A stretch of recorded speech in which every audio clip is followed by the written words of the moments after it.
Conozca las propuestas, los planes de trabajo y cómo cada candidato planea asumir el manejo del Ecuador para encaminarlo hacia un mejor rumbo. Otro relato, un espacio que lo conecta con los actores políticos y los análisis más relevantes, ofreciendo herramientas para decidir su voto.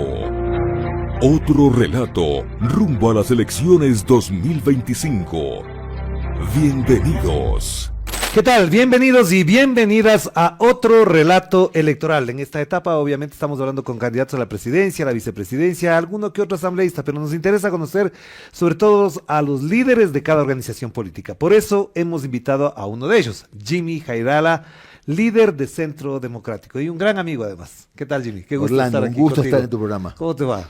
Muy bien, siempre optimista, contento, positivo, como ha sido toda mi vida. Claro, pero en condición de candidato a la presidencia, ¿cómo te miras? ¿Cómo te observas? ¿Cómo te criticas? Si cabe No, la- yo soy muy crítico de mí mismo, Ajá.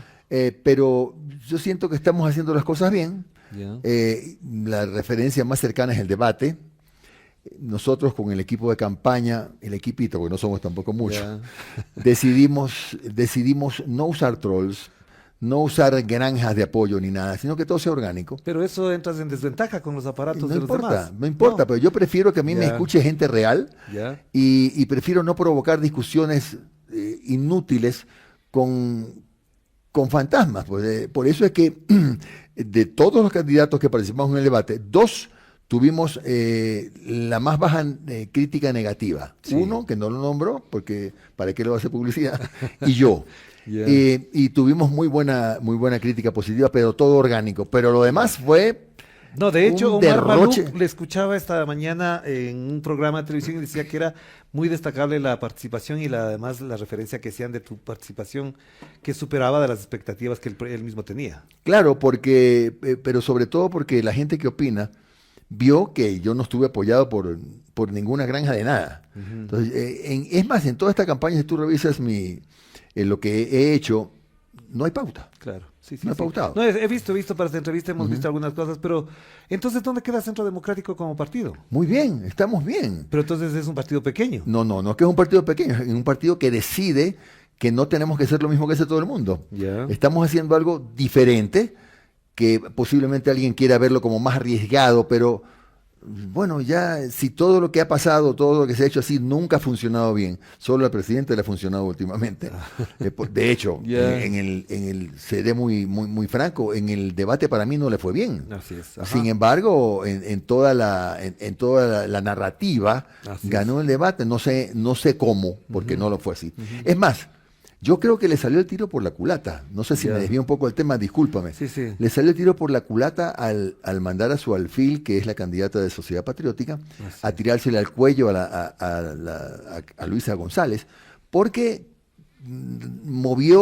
despertó mucha curiosidad del anticorreísmo, que bien pudo haberse mudado, aunque sea en pequeña proporción, a esa candidatura. Ajá. De otra manera, ¿cómo te explicas que ya dejó de hablar?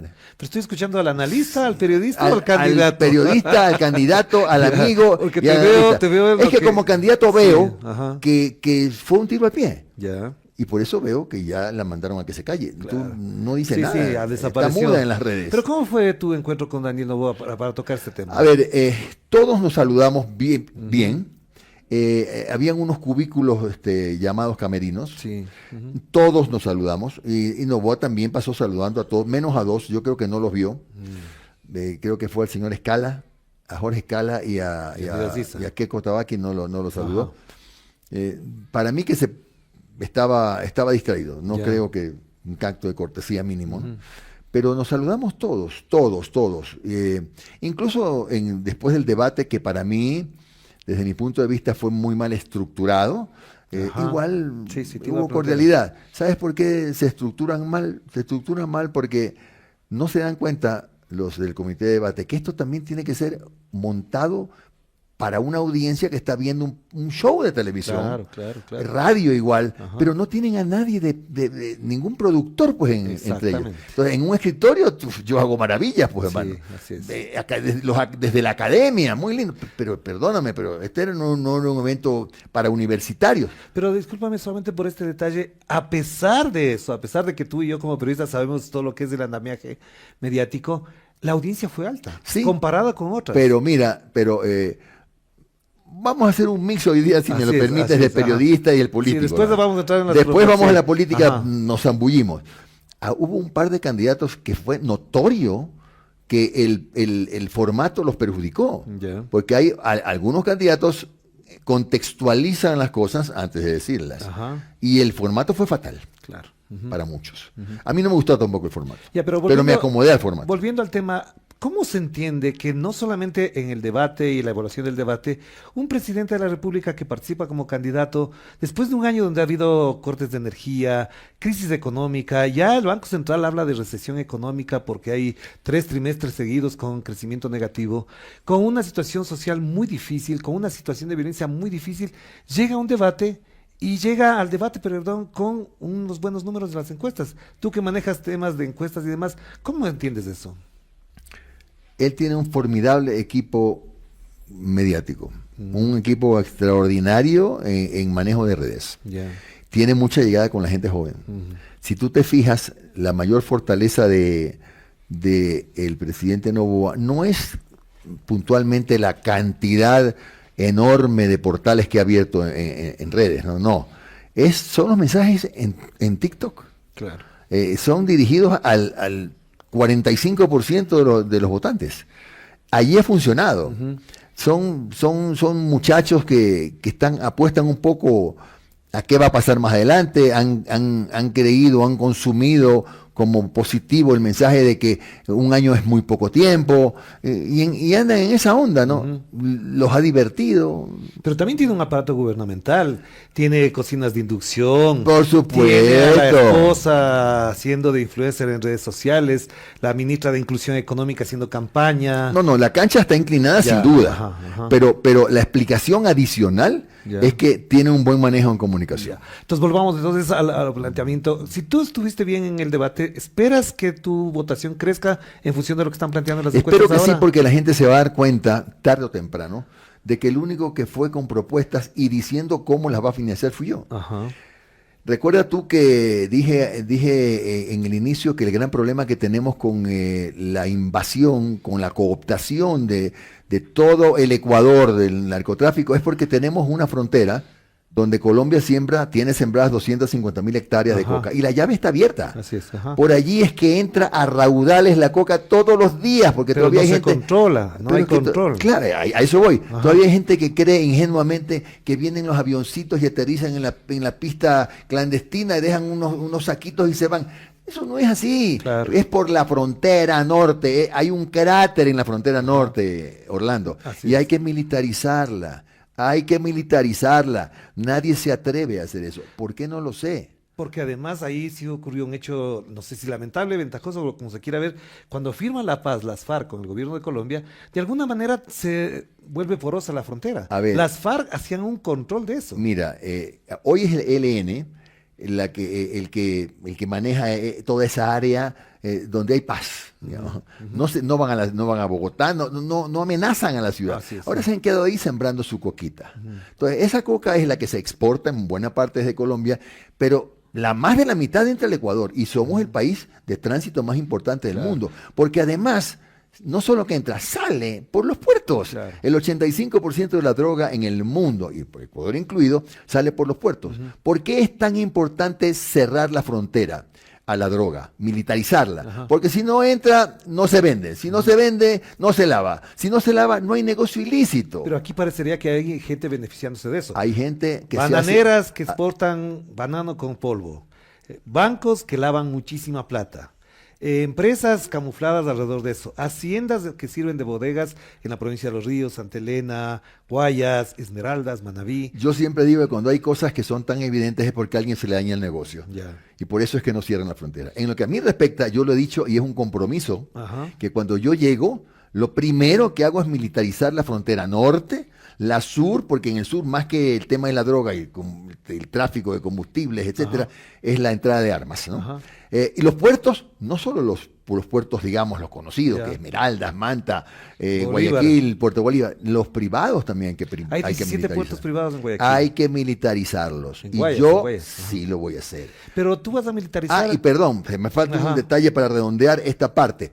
La UAFE tiene que ser una institución más técnica de política y fuerte. Sabes que la UAFE hoy es de este porte. Sí. Y es pura política. De 45 no mil tiene dólares, nada. claro. Así es. Pero hay que hacer una UAFE seria, técnica, poderosa, porque si tú no asfixias la economía del narcotráfico, las cosas no van a cambiar. Pon 100.000 policías en la calle y pon 100.000 militares y no pasa nada. Ya, por eso precisamente tenía una pregunta, Jimmy. ¿Cómo vas a militarizar si lo que se dice es que las cúpulas militares y policiales están alrededor del narcotráfico o infectadas, infiltradas o como se le quiera Porque llamar? sigue entrando la droga. Pero entonces, ¿qué haces con la cúpula? Bueno, si es necesario y si hay las pruebas para relevar la cúpula, hay que hacerlo, pero el problema va a persistir mientras siga entrando. ¿Cómo podemos, ok, porque tampoco la solución sería, terminamos con la cúpula, ok, pero no hemos militarizado la frontera, sigue entrando la droga. Claro. Ya, pero la otra cosa es cómo sostener el conflicto armado interno, una figura constitucional que no ha sido avalada precisamente por la Corte Constitucional, que no precisamente ayuda a resolver el problema. Porque en el momento en que le cerramos la llave de la frontera norte, en el momento en que militarizamos, en el momento en que cuidamos los puertos, en el momento en que ya la economía del narcotráfico se ve en problemas, en ese momento empiezan a mirar a otro lado los narcotraficantes. Entonces acabaría ahí el conflicto armado interno. Pero naturalmente comienza a bajar automáticamente y más aún si logramos también concretar, solucionar el otro frente que es el de las cárceles. ¿Por qué? Porque hay un segundo negocio, aparte de los raudales de droga. El segundo negocio es de la extorsión, del secuestro express, del microtráfico. Ese se organiza desde dentro de las cárceles. ¿Cómo te explicas, Orlando, que cuando hay requisas, lo que más requisan es teléfono? Claro. Porque a mucha gente que le han amenazado con secuestro, te dice, me llaman desde la cárcel, me mandan mensajes y gente que hasta fotos mandan dentro de la cárcel. Así es. Y la señal no se ha inhibido. ¿Por qué? Para ti o para mí sí está inhibida, porque si pasamos afuera de una cárcel, estamos aislados. Estamos pinchados los teléfonos. Esa es otra cosa. Pero Orlando, dentro de las cárceles, muchos capos medianos y pequeños son los que mandan adentro primero. Y está más cómodo adentro que afuera. Claro. ¿Qué es lo que hay que hacer? Hay que crear un cuerpo nuevo de policía, así como la UNACE, como GEMA, como HUMO, un cuerpo especializado solo para el control de las cárceles. Una policía penitenciaria, que haga carrera inclusive, es decir, con escalafón. Pero para eso se necesita plata. Ya te voy a decir dónde le voy a sacar la plata. Pero esa policía armada, que la respeten, porque a los guías no lo respetan. Claro, los matan. Por favor, entonces, ¿qué necesitamos? Una policía bien parada, para que haga el control de las cárceles. ¿Y eso qué hace? Cierra la puerta o complica el otro negocio. Comenzarán a bajar las extorsiones, comenzarán a bajar los secuestros express. Necesito plata. ¿Sabes dónde está la plata? La estamos pisando, pues, hermano. 40.000 millones de dólares ahí debajo de la tierra, entre reservas de petróleo y reservas de gas. Y de minerales. Y de minerales, claro que sí. ¿Por qué? ¿Qué es lo que ha pasado? Mucha gente que no lo dice, y yo sí lo dije, mucha gente no toca este tema porque teme, hay mucho cálculo político. Caramba, ¿qué dirán los ambientalistas? ¿Qué dirán los ecologistas? Oye, pero si hasta ellos han entendido que esto es un proceso que tardará el tránsito de la dependencia de la economía fósil, extractivista, a la alternativa, a la limpia, va a durar 10 años, 15 años. Claro. Todo el mundo está apuntando a agotar sus reservas para poder financiar ese tránsito. Lo hace, Noruega, Finlandia, que son más socialistas, caramba, imposible. Están explotando petróleo. Ahora Guyana explota su petróleo. Ahora Argentina, que se convierte en competidor de Venezuela. Hoy día va a salir de todo su drama económico.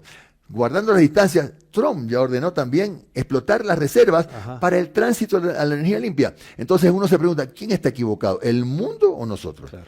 Además que la demanda de consumo de petróleo se ha incrementado creo que un 25%. Y está previsto que va a subir en este año. Pero volviendo al tema de seguridad, ¿qué vas a hacer entonces con los tratados que tiene Ecuador con Estados Unidos si no han dado resultados? Es decir, más huele a injerencia, y ahí te añado un detalle más. ¿Qué va a pasar con la utilización de las Islas Galápagos como base militar de los Estados Unidos? Me opongo completamente. ¿Ya? He dicho que estoy en contra. He dicho que si la Corte Constitucional dispone que se haga una consulta y en la Asamblea hay los votos y se da paso a la consulta, vamos a la consulta, pero es un trámite que se puede demorar 3 años. Pues. Claro. ¿Qué utilidad tienen las bases aquí si en Colombia hay 9?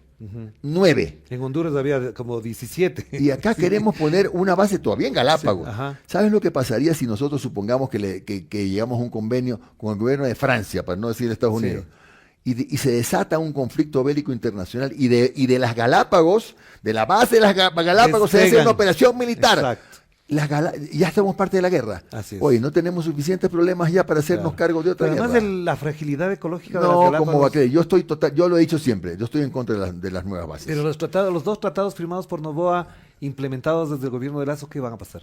A ver, los tratados están firmados, pero para poder establecer bases tienes que reformar la Constitución.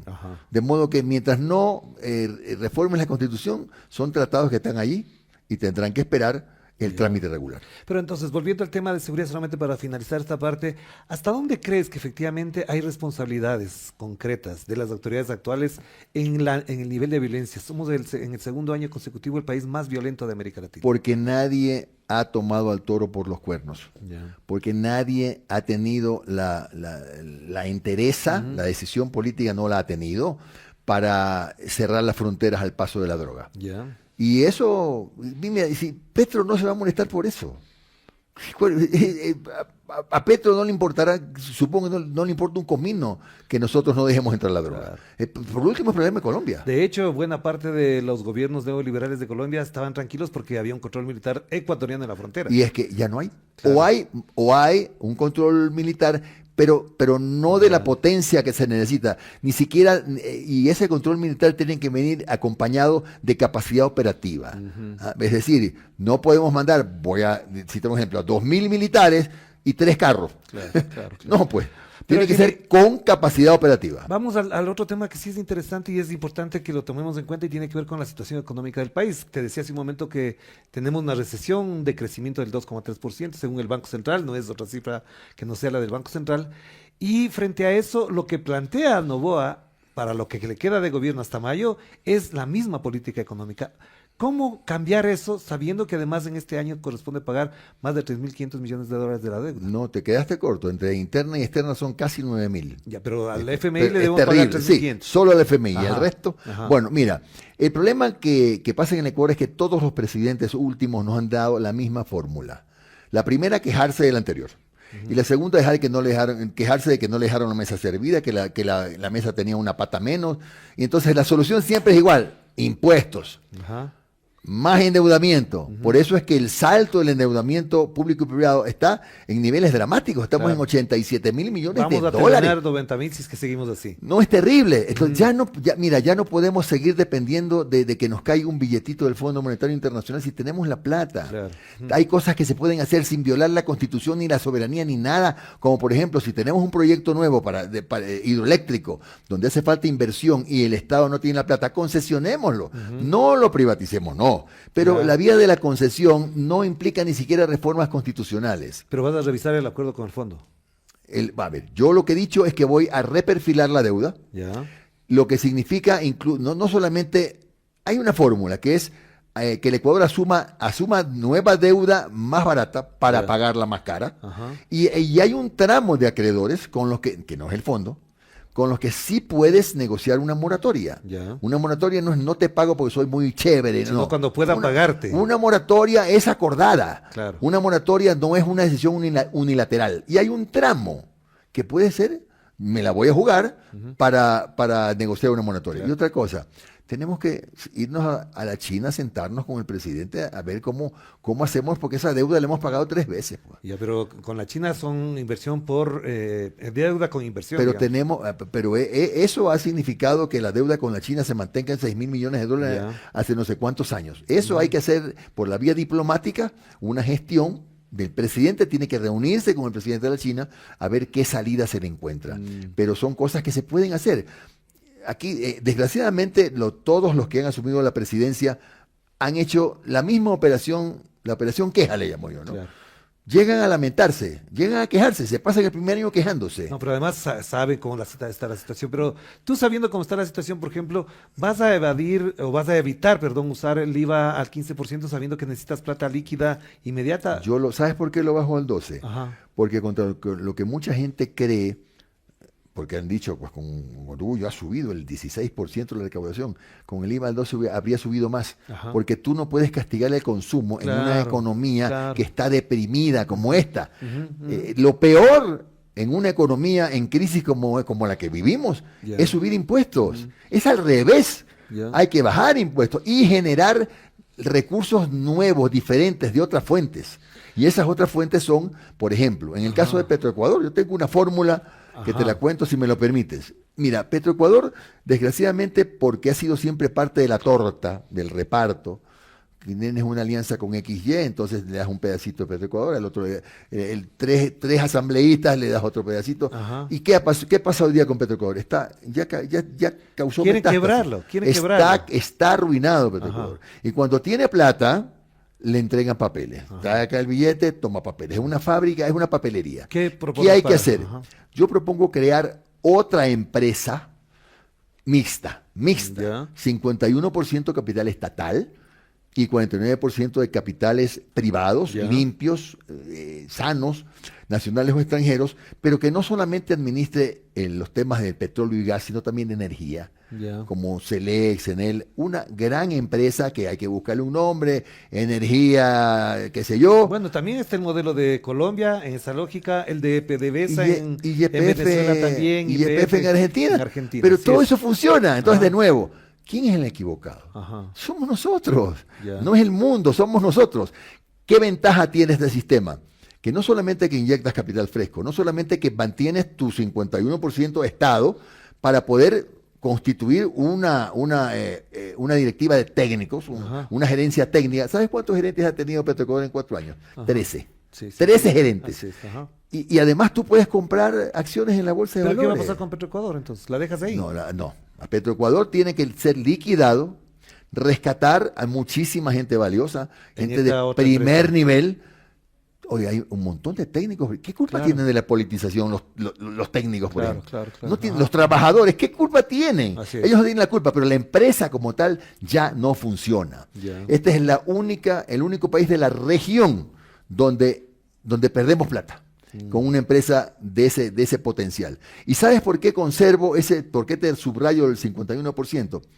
Porque si por ahí hay algunas ideas peregrinas de que quieren privatizar el sector, pero por eso hay que reformar la Constitución. Por supuesto, pero si tienes una empresa mixta, no tienes que reformar nada. Claro que sí, nada. Ahora, pasemos al otro tema que es muy importante. Hay sectores muy afectados en los últimos 7 años, ya casi 8, en la educación, en la salud, en la seguridad social. El presidente Noboa, a través de su presidente en el directorio del Seguro Social, ha dicho que hay que reformarlo y prácticamente entraría en una etapa de privatización el Seguro Social. No estoy de acuerdo. ¿Cuál sería la salida? Yo considero, mira, lo primero que te voy a decir y que puede ser que te llame la atención. Mi delegado en el directorio no debe tener voto, solo tener voz. ¿Sabes por qué? Porque la plata no es del gobierno. Pero tienes que cambiar la ley. Pero la plata es de los ciudadanos. La plata es de los aportantes. La plata es de los jubilados. No es plata del gobierno. Tiene que tener un delegado. Y que bien que lo presida el directorio. Pero con voz y no con voto. Los jubilados no tenemos presencia, no tenemos un vocal, no tenemos nadie que nos represente.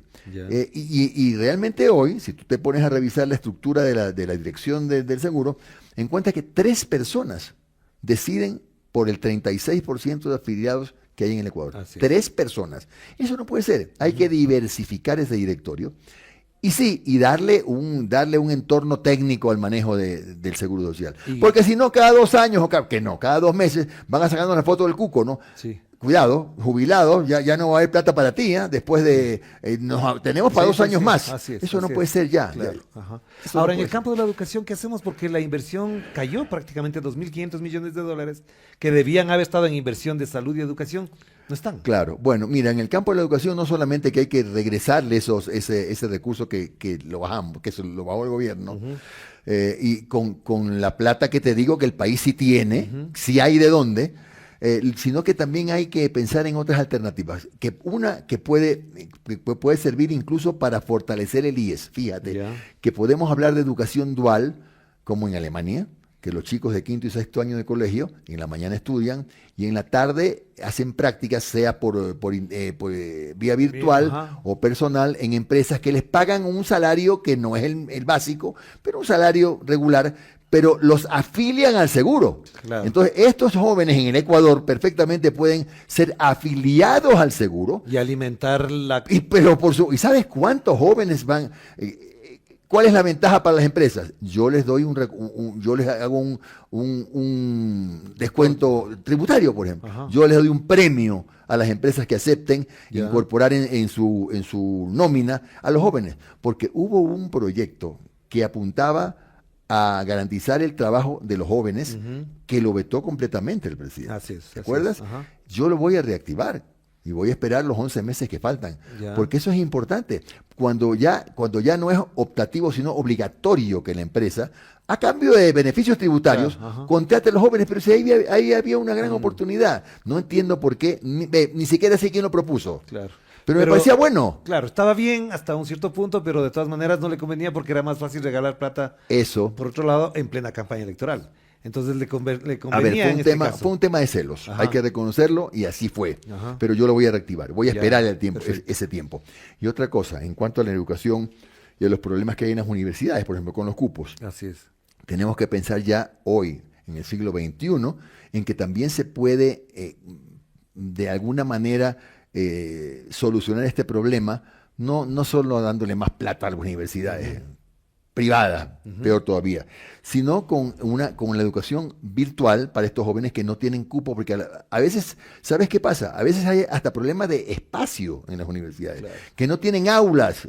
Entonces por ahí yo me pongo imaginariamente en los zapatos de los que conducen el tema de las pruebas. Puta, ya no puedo recibir más estudiantes de medicina. Pero también hay otra cosa, los jóvenes no quieren estudiar, lo que quieren es tener plata. Quieren ser influencers, jugadores, el modelo Moisés Caicedo con 19 años, contrato de 130 millones de euros. Ahora, parecería que trastocó los valores de la juventud en esa lógica. Pero mira, a ver, eso no es malo, que los jóvenes se vean en el espejo de Moisés Caicedo. Sí. Hagámosles escuelas de fútbol. Sí, pues. Pero no todos pueden serlo. Lo sé. Pero por país no necesita tantos futbolistas. Sí, pero por lo menos en ese tiempo que estás tú dándoles a los jóvenes ese espacio, tienes mejores personas. Puede que no tengas mejores futbollistas. Sí, ojalá es lo que yo hice. Mira, yo en la prefectura del Guayas hice eso. 38 escuelas de fútbol durante 10 años. Ellos no todos, algunos están jugando en Europa. Sí. Incluso ganamos torneos como equipo de la prefectura en Colombia, en Argentina. No todos, muchos están en primera división. No todos pudieron, pero fueron buenas personas. O sea, se les forma el carácter. Estuvieron lejos de las drogas, del alcohol, del ocio, del tabaquismo. Esa es la utilidad. Así que si a mí me dices que hay jóvenes que quieren ser como Moisés Caicedo, qué bien, vamos a darles las herramientas a ver si pueden llegar. Pero lo que cuenta es la formación que hay. De acuerdo contigo. Pero el otro tema que quería plantearte a propósito de esto es las universidades más o menos están en problemas económicos porque no hay recursos, pero al mismo tiempo no está dada la transformación para que la economía que tenemos ahora esté alimentada por la creación de puestos de trabajo que salgan de profesionales. ¿Sabes por qué? Porque todavía seguimos en ese tema un tanto arcaicos, pensando que al que quiere ser médico tiene que estudiar medicina, graduarse de médico, no importa que después que se gradúe de médico tenga que manejar un taxi.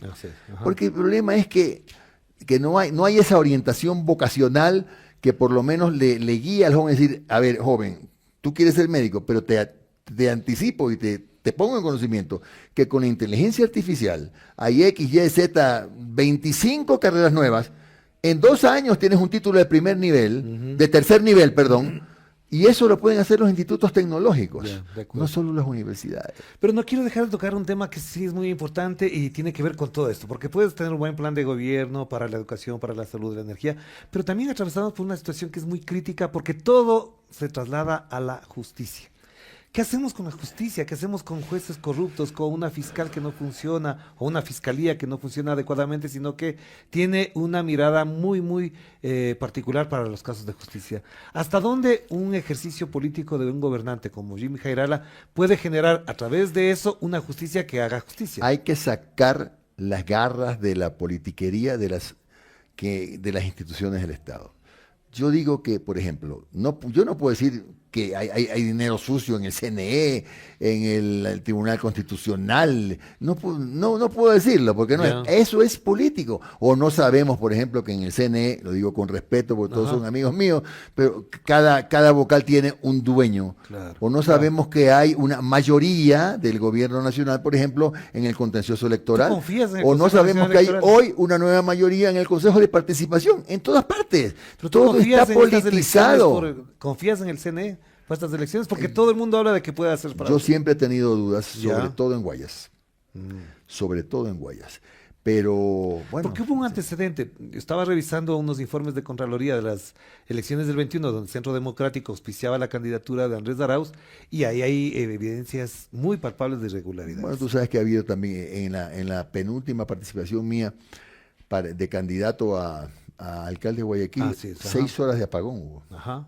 Entonces, ¿cómo puedes confiar tú? Pero en las del 21, Centro Democrático, que era el partido, debió haber denunciado eso.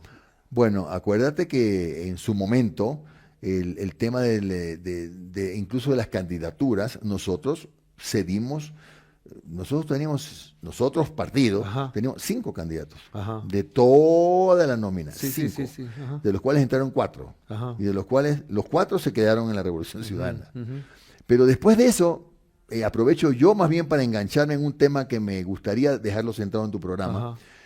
Yo nunca he negado que tuve una larga e importante relación con la revolución. Sí, sí, pero sí. en un momento apoyé también la izquierda democrática en la candidatura de Paco Moncayo. Ajá. Apoyé a Jan Topic en la última candidatura. Lo que pasa es que hoy por primera vez la gente nos ve un poco diferentes porque nunca antes Centro Democrático había tenido su propio candidato. Ah, presidencia, Es la sí. primera vez. Ajá. Y cuando alguien me dijo en alguna entrevista, oye, o sea que tú eres más o menos un llanta de emergencia. ¿Llanta de emergencia de qué? Si ni siquiera tenemos tarjeta amarilla. O sea, nosotros Claro. bien pudimos haber dicho, vamos en una alianza. Ajá. No, ya era hora de Y ya que lo mencionaste, ¿por qué no se pudo concretar la alianza con la Revolución Ciudadana? ¿Qué Mira, impidió eso? más que con la revolución, con todo el bloque frente, de la izquierda, sí, ajá. porque todos tenemos el mismo defecto y todos creemos que tenemos el mejor candidato. Y esa es la pura verdad. Pero entonces tú no estabas de acuerdo que sea Luisa González. No. Estábamos hablando de que en esa nunca se llegó a hablar ni siquiera de un candidato. Ajá. En todas esas reuniones se llegó a acuerdos marco, digamos, ¿no? Sí, sí, no sí. agredirnos, que Sí. más o menos se ha respetado. Ajá. Más o menos se ha Salvo respetado. por Pedro Granja. Bueno, con A nosotros ti no por lo te he menos metido, Pedro ya no ha está tenido bien. problemas. Pero un acuerdo que medianamente se ha respetado, pero nunca se habló de quién sería el candidato. Ajá. Nunca. No, es decir, es más, se renunció a hablar de eso en las últimas reuniones. Ya no se hablaba de eso. ¿Pero tú pudiste hablar con Rafael Correa por la posibilidad de una alianza o no? Todos en algún momento hemos hablado, hablábamos de las posibilidades, pero siendo muy honesto, es muy difícil acordar con un partido tan grande, Ajá. donde hay tan poco espacio para un aliado. No se pudo. Y por eso es que una vez revisado el panorama electoral, nos reunimos los directivos del partido y dijimos, bueno, vamos solos. Y ese Y estamos acuerdo solos. implica lo que se firmó en su momento de que si en la segunda vuelta pasa cualquiera de las... No. Ese acuerdo quedó en temas de carácter general. Ya, pero si pasan a la segunda vuelta, Vamos Jimmy a ver. Jairala va a esperar el apoyo de la Revolución Ciudadana. A ver, si yo paso a la segunda vuelta, Ajá. primero tengo que ver con quién paso en la segunda Ya. vuelta. Pero si pasas y no pasa la Revolución Ciudadana, lógicamente la Revolución Ciudadana podría apoyar la candidatura de Jimmy Bueno, eso Jairala. espero. Ya. Y en el caso de que pase de que yo pase con Luisa, Ajá. ahí estamos. Ahí en es otra problemas. cosa. Pero Ahí si estamos en pasa, si problemas. pasa Luisa González y Daniel Noboa, como dicen algunas encuestas, el Centro Democrático a ver, aprobaría. yo te digo con toda sinceridad, Orlando, que eso lo tiene que decidir el partido. Ya. Y para nosotros eso no está en nuestro libreto. Ajá. O sea, el candidato que te dice que te acepta esa posibilidad, no sea candidato. Ya. ¿Y cuántos asambleístas aspiras a tener en Mira, la en asamblea? este momento, según Monitor Digital, con lo poquito que ha avanzado la campaña, pues todavía faltan 18 días. Sí, sí, está. Tenemos en este momento 5. Ya. Y fíjate que no es tampoco uno dice número bajo, no. Lo que pasa es que los dos que están liderando en este momento tienen un número muy importante que no les alcanza para ser mayoría ninguno de los dos. Ninguno Pero después mayoría. tienes a Pachacuti que proyecta 7. Ajá. Los social cristianos que proyectan como nosotros 5 o 6. Creo 4. Y el resto...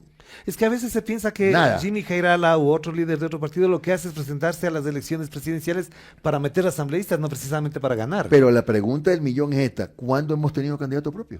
Ya, Es la pero, primera vez. digo, ahora en estas circunstancias, Al contrario. por ejemplo, el señor Lucio Gutiérrez tiene a Andrea González para meter asambleístas. Sí. El Partido Socialista pone a Pedro Granja para tener asambleístas. Si yo no hubiera creído que puedo ganar, ¿tú crees que a estas alturas de mi vida habría aceptado una candidatura a la presidencia de la República, sabiendo que iba a tener que luchar así, con honrosas excepciones, contra los consultores, los encuestadores, que generalmente lo que hacen es dificultarle a todos los candidatos, digamos que no somos ni la RC ni ADN, la posibilidad de conseguir respaldo, aportes legítimos, ¿no? Legítimos. Ajá. ¿Quién te aporta cuando hay encuestas que uno nunca no sabe ni dónde queda la oficina? Te ponen de 0.95.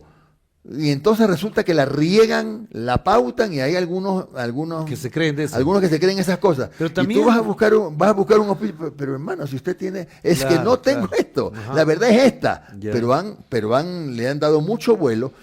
Y otra cosa que te quiero decir también, yo ya empecé a desconfiar incluso de muchos consultores, porque hoy día los veo algunos que sé que trabajan, por ejemplo, para el gobierno, o sé que trabajan para la revolución, que es su derecho, pero eso te quita legitimidad para comentar. No, porque aparecen como analistas, pero ¿qué analistas? influencers. O por lo menos yo soy asesor de fulano de tal, o del gobierno tal, o del partido tal. Pero mi opinión es tal, ya tú sabes como televidente. En el escenario de que tú ganaras la presidencia y tienes apenas 5, digamos que 10 asambleístas, ¿cómo va a ser la relación con la asamblea con una minoría de asambleístas que te impide? Lo que yo te puedo asegurar es que yo no voy a ser un rehén de la asamblea. Yo no voy a retasear el país. Hasta que se den cuenta en la asamblea que conmigo ese tema del reparto no va a funcionar, voy a gobernar por decreto, porque yo no puedo... Y la asamblea legislará, y yo como colegislador, lo que esté bien lo voy a aprobar. Pero yo no voy a atarme las manos. Pero te pueden bajar ministros, te pueden seguir juicio político. Mira, al año te pueden hacer la muerte cruzada. Hay cosas que a la gente le interesan más. A la gente le interesa su bienestar, necesita la paz, y si yo se la comienzo a garantizar con las medidas que te he dicho para cerrar las fronteras, es que es automático, Orlando. Cerramos las fronteras, UAFE poderosa, militarizamos los puertos y controlamos las cárceles, esas cifras comienzan a bajar. Y ya no será motivo de orgullo decir, bajamos el año pasado 16% de crímenes violentos. Sí, pero subió la extorsión, subieron los secuestros express. O sea, otros negocios paralelos crecieron. Eso no nos dice. Pero a ver, hay algunas preguntas ya para cerrar, que se nos va el tiempo volando. ¿Cuál es el rol de tu vicepresidente en este caso? ¿Cómo será esa relación para no comparar con la de Nel Novoa, que es extraordinariamente fatal? ¿Cuál es el rol de la vicepresidenta de Jimmy Jairala? Social. Ella tiene mucha experiencia en el campo deportivo. Por ejemplo, yo le encargaría, ya hemos hablado, Sí. el Ministerio de Deportes. Presidenta del Nacional fue muchos años. Inclusión social. Esas son las áreas que ella podría manejar muy bien. Yo he dicho ya que el segundo decreto que voy a firmar es ese, darle funciones. Porque yo bien podría no darle ninguna, porque tú sabes que el que delega es el presidente, pero yo jamás se me ha pasado por la cabeza. O sea, no puedo, esos malos ejemplos no. ¿Por qué le escogiste a ella? ¿Cuál es el valor? Justamente porque ella tiene mucha experticia en temas sociales. Tiene mucha experiencia también en estos temas de formación de jóvenes que oigan mucho. De hecho, tiene hasta escuelas deportivas en algunas provincias. Y yo creo mucho en el deporte como una salida para todos estos jóvenes que que quieren algún futuro que no necesariamente es a lo mejor la universidad, pero por lo menos los voy a tener lejos de la tentación del microtráfico. Porque hoy día en algunos barrios, por ejemplo de Guayaquil, te doy un ejemplo, es un galardón para un joven ser parte de una banda. Claro. Que es claro. una pena. Eso es lo que te decía. Eso te revela. Por un lado hay unos problemas de esa naturaleza y otro que los jóvenes quieren plata y no quieren estudiar. Pero es que eso es lo que te revela la deuda que tiene el Estado con los jóvenes. Jóvenes que ya se aburrieron de esperar, de tener un cupo en la universidad, por ejemplo. Claro, o que el Estado les diga, aquí hay carreras cortas, aquí tienes becas para que tú estudies esto y no estés en la calle. O como lo que te digo, la educación dual, que es fantástico. A mí me encanta ese proyecto. Oye, ¿qué hubieras hecho tú, que conoces la provincia del Guayas, que conoces dónde ocurrieron los acontecimientos del 8 de diciembre, en caso de ser presidente y tienes a 4 niños secuestrados, asesinados, incinerados y desaparecidos por parte de 16 militares? ¿Qué habría sido la actitud, la responsabilidad de un presidente como Lo Jimmy primero Herrera? que yo hubiera hecho es inmediatamente ir a la casa de los padres, a solidarizarme con ellos y a comprometerme seriamente a agotar las investigaciones. Pero no habría ignorado el tema ni me habría pronunciado 20 días después. No, pero hasta ahora no se pronuncia tampoco. Mira, ese fue un asunto que caló tan hondo en la conciencia de la gente, impactó tanto, hubo tanto dolor, que lo menos que podía haber hecho yo como presidente, lo primero, mejor dicho, era presentarme allí, estar allí, hablar con la familia y por supuesto, comprometerme a investigar. Y habrías pedido la renuncia al ministro de Defensa. Pero por las declaraciones que hizo, por la forma en la que actuó. Es que yo iría ya después de haberlo hecho, de haberle pedido la renuncia. Porque fue un desacierto. Fue un desacierto haber especulado y haber prácticamente sentenciado un caso que hasta ahora se está investigando. Claro que sí. Para finalizar, tengo una pregunta ahí que no sé si incomoda, pero en la práctica hay que hablarla, tiene que ver con ¿qué piensas de Daniel Noboa siendo guayaquileño, de Guayas, donde se ha desarrollado el mundo de los Noboa, que tienen problemas, él enjuicia a la mujer? El día que estamos grabando esta entrevista se desarrollaría la audiencia para que se baje la pensión de su hija. ¿Qué tipo de persona es Daniel Noboa? Desde la perspectiva incluso de una persona que vive en ese entorno donde se desarrolló. Lo que pasa es, mira, yo soy muy amigo de Álvaro. Álvaro es mi viejo amigo, una relación que tenemos desde la hípica. Sí, así es. Muy buen amigo de Álvaro. Anabela fue compañera mía en TC Televisión. Así es. Yo tengo una cordial relación con los padres. A Daniel Noboa lo conozco, pero no es una amistad. Pero no es una amistad, pues, como con alguien que conozco a profundidad, digamos, ¿no? Pero a mí me parece que el problema que tiene el presidente Noboa es en el que incurren muchos que no tienen experiencia. Él tuvo un gabinete no con los mejores, no con sus panas. Y yo he dicho, hoy o ayer aparecieron unas declaraciones mías en Vistazo, que yo mal haría en armar un gabinete de panas con los que me tomo mi trago, o juego fútbol, o guitarreo, hago karaoke, no, porque yo no quiero un comité, un gabinete de lambones, un club de lambones. Yo quiero gente que incluso me enseñe. Entonces el problema es que él no tuvo... Rodearse de los mejores, además, no de los amigos. No me interesa de dónde venga, pero tienen que ser los mejores, porque los amigos están para otras cosas. Ese es el problema cuando tú no te rodeas de las personas adecuadas. Que la confianza es importante, sí, pero tú como presidente no eres todólogo. Yo tengo que tener, por ejemplo, un ministro de Energía que me enseñe, a ver, presidente, esto no lo podemos hacer, por esto y por esto. Me explico. Y que tengas la confianza de asumir que eso es verdad. A ver, no solamente un sí señor o un sí Eso es negativo. Pero a ver, para finalizar la última pregunta, entonces, si cumples el propósito de ser presidente, pasan 4 años, ¿cómo quieres que te recuerden? ¿Cuál sería el legado que tú quisieras dejar al país para que te recuerden con qué frase? Yo quiero que me recuerden como el presidente que logró cambiar la tradicional manera de administrar el país. Que me recuerden como un presidente pragmático, como un presidente respetuoso de las leyes, respetuoso de la opinión de los comunicadores, y como un presidente que, a lo mejor, Dios quiere que eso ocurra, que la gente reclame que vaya a la reelección y que no vaya a la reelección. Que me recuerden bien. No te vas a querer reelegir si es que pasamos 4 años. Mira, si Dios me permite ser presidente de la República, y logro hacer todo lo que te he dicho y tengo 4 años y termino bien la presidencia, prefiero irme en el momento adecuado. Claro. Yo no quiero engolosinarme con el poder, de modo que en una reelección uno nunca sabe qué puede pasar. Pues sí. ¿Para qué? Quiero que me recuerden bien, como en la prefectura del Guayas, por ejemplo. Claro. A mí me recuerdan la gente en la provincia, sobre todo en el campo, con mucho cariño, así es, porque yo terminé con el 85% de producción de Así es, gestión. claro Así que sí. quiero que me recuerden en el país. Así será, así es que ganas. Muy Orlando, bien. muchas gracias. Vivi. Gracias, Muy y gracias amable, a ustedes por acompañarnos en este diálogo que decimos así, franco, abierto, respetuoso, cordial, para entender la política en un medio democrático como es este. Nos despedimos, cuídense mucho, que la pasen bien. Chao, chao. Cada análisis, propuesta y criterio de los actores políticos lo acercan más a una decisión informada. Otro relato rumbo a las elecciones 2025. Y gracias por acompañarnos.